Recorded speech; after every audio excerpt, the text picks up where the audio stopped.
아멘. 이 시편의 내용은 아수르 병사 18만 5천 명을 송장으로 만드셨던 그런 사건, 또 애굽에서 나올 때 애굽 군대를 수장시켰던 사건을 좀 회상케 하는, 떠올리게 하는 그런 시편의 내용입니다. 1절에 보시면 하나님이 유다에 알려주신 바 되었다. 그의 이름은 이스라엘의 것이다. 어떤 놀라운 일이 일어난 겁니다. 그래서 야, 하나님이 참 크시구나 라고 하는 것이 온 유다에 알려준 겁니다. 어떤 사건이 발생한 것이죠. 그래서 하나님께서 행하신 그 일로 인해서 초래된 것이 뭐냐? 평강이었습니다.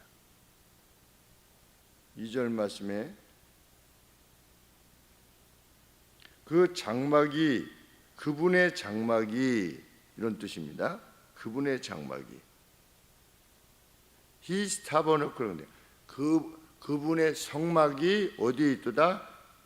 살렘에 있으며, 예루살렘의 옛 이름이 살렘인데 살렘에 있으며 그 처소는 시온산 위에 예루살렘에 있는 것이니까 과연 하나님께서 시온에 계시고 예루살렘에 계시는구나 라고 하는 것을 하나님께서 드러내 주신 겁니다. 그래서 찬양을 하고 있는 겁니다.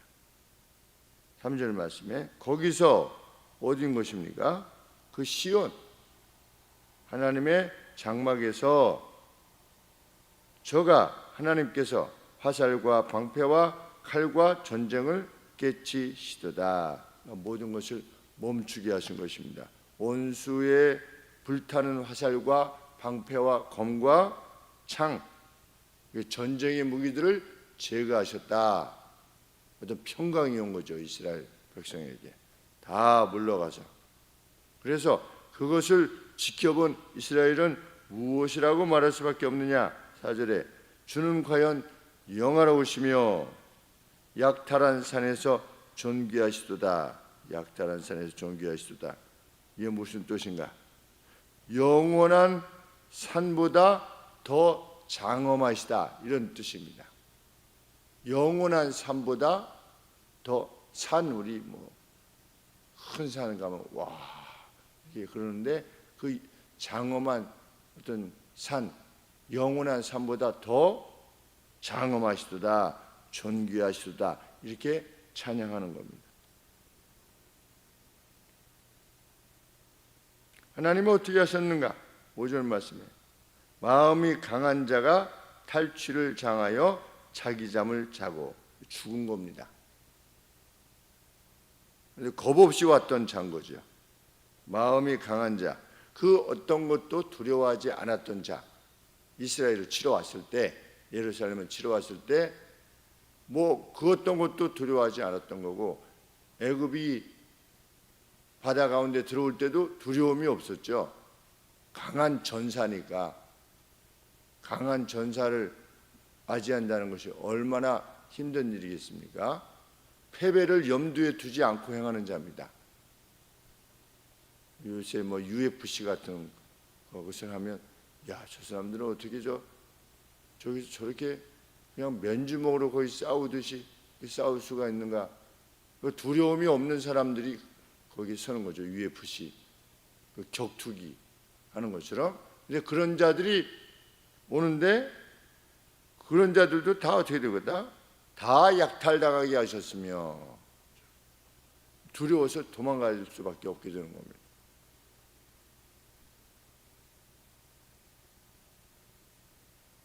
장사는 전사입니다. 워리어들이지요.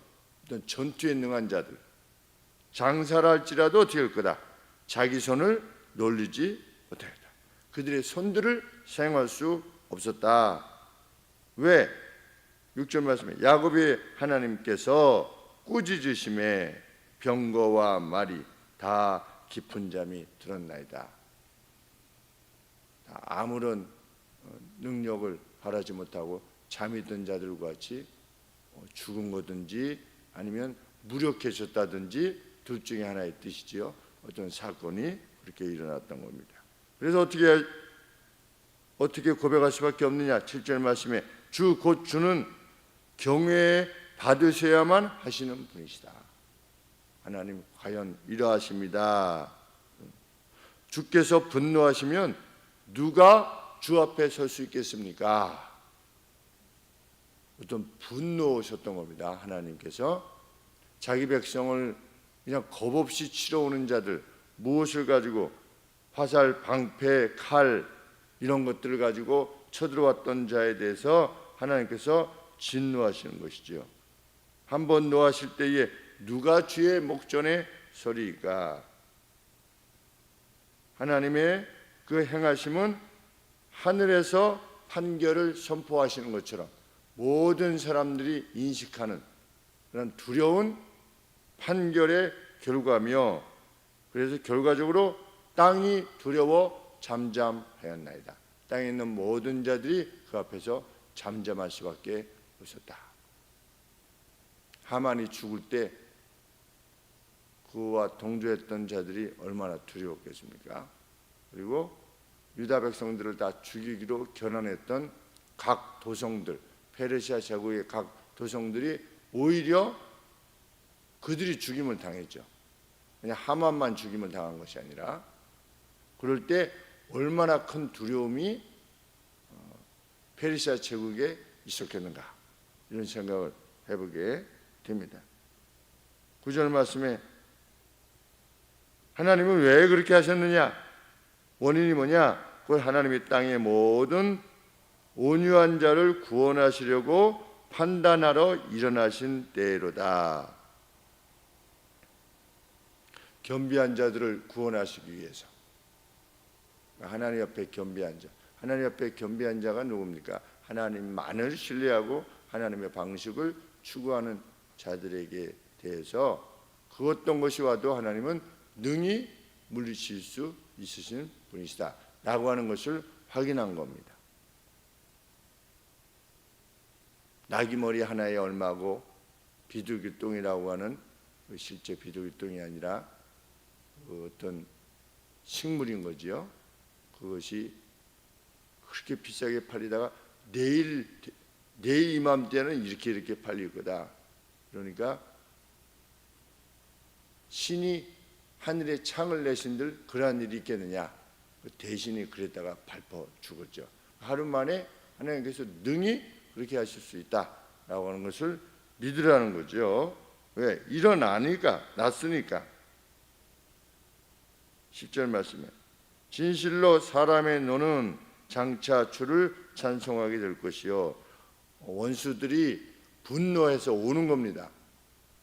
그러면 올 때 두려움의 대상이 되겠죠. 그것이 그 노가, 원수가 지닌 노가 탱크를 밀고 막 올려올 때 얼마나 무섭겠습니까? 그러나 사람의 노가 단지 뭐 결과가 될 거다. 애국 군대가 막 쳐들어올 때 홍해 뒤는 홍해고 막 다가올 때 얼마나 무서웠겠습니까? 그런데 그들의 노가 단지 주를 찬양하게 되는 것일 뿐이다.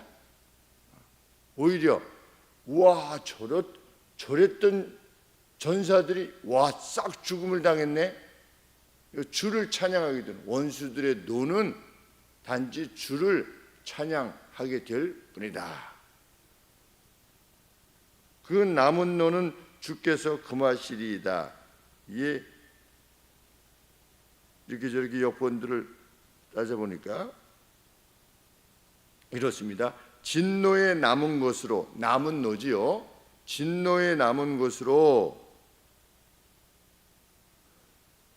정복자가 원수의 어떤 그 가지고 있었던 노략물로 자신들을 치장했답니다. 당시에 그것처럼 하나님께서 원수에 대한 노로 자신을 치장하실 것이다.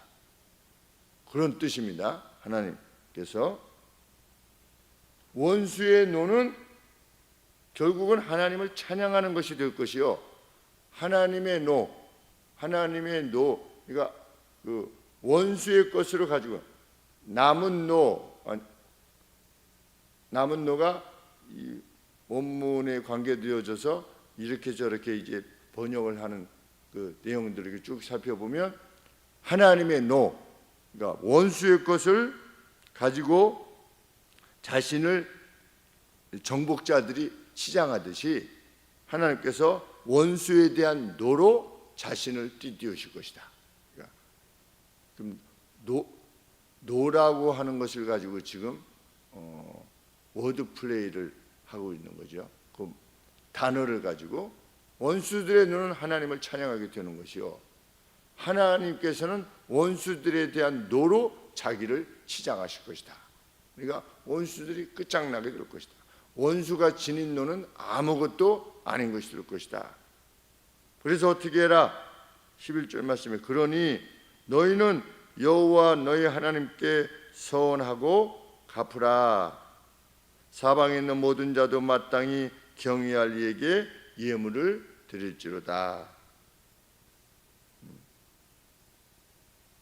하나님께 서원하고 갚으라. 하나님은 그렇게 위험 있으시고 존엄하신 분이시라는 겁니다. 서원을 하면 반드시 갚아야만 되는, 살아계신 분으로, 존엄하신 분으로 하나님을 인식하라는 것입니다. 그냥 하나님을 인식할 때 그냥